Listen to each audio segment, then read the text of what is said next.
يا ربي اجعل هذا العام. رياضيا بمدينة العين الإماراتية، يواصل المنتخب الوطني لكرة القدم استعداداته لكأس الأمم الإفريقية القادمة بالجابون. الحصة التدريبية لهذا اليوم زادت من مخاوف الناخب الوطني تفاقم إصابة كل من اللاعبين نور الدين مرابط وسفيان بوفال.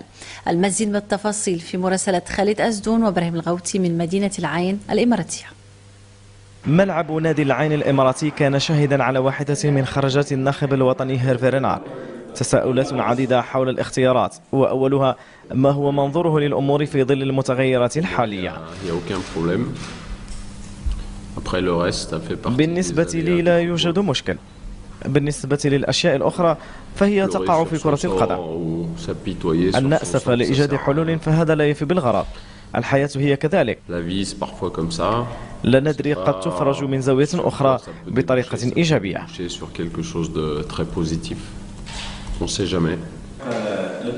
في إجاباته على أسئلة الصحفيين بدا رينار تارة واثقا وتارة متعبا ومتعجبا، وعلى أرضية ميدان التدريب مفكرا.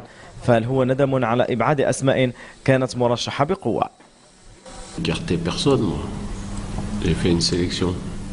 أنا لم أبعد أحدا، أنا قمت باختيارات. حينما نختار علينا أن نتحمل مسؤولية ذلك. هناك عناصر غادرت وهناك من سيعوضها. الإعلاميون يتحدثون عن الغيابات، وأنا أركز على من هو حاضر.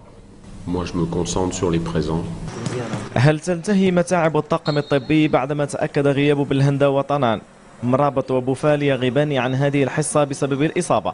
أخبار تتحدث عن توجيه الدعوة لعمر القادري. قبل ذلك هل تتأثر النخبة بهذه الغيابات المفاجئة؟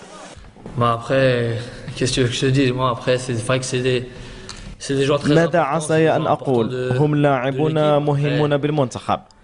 نحن نركز على روح المجموعة.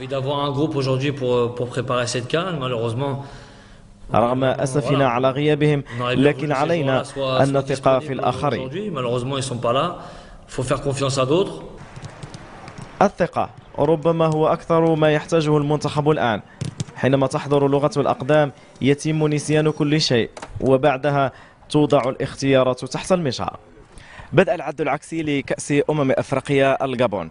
تشكيلة المنتخب الوطني لن تستقر على حال على الأقل حتى يوم غد، حيث ننتظر أخبارا عن الحالة الصحية لمرابط وأيضا بوفال، مع أماني الناخب الوطني والمجموعة أن يشاركان خلال هذه الدورة. خالد أزدون وإبراهيم الغوتي من العين الإماراتية.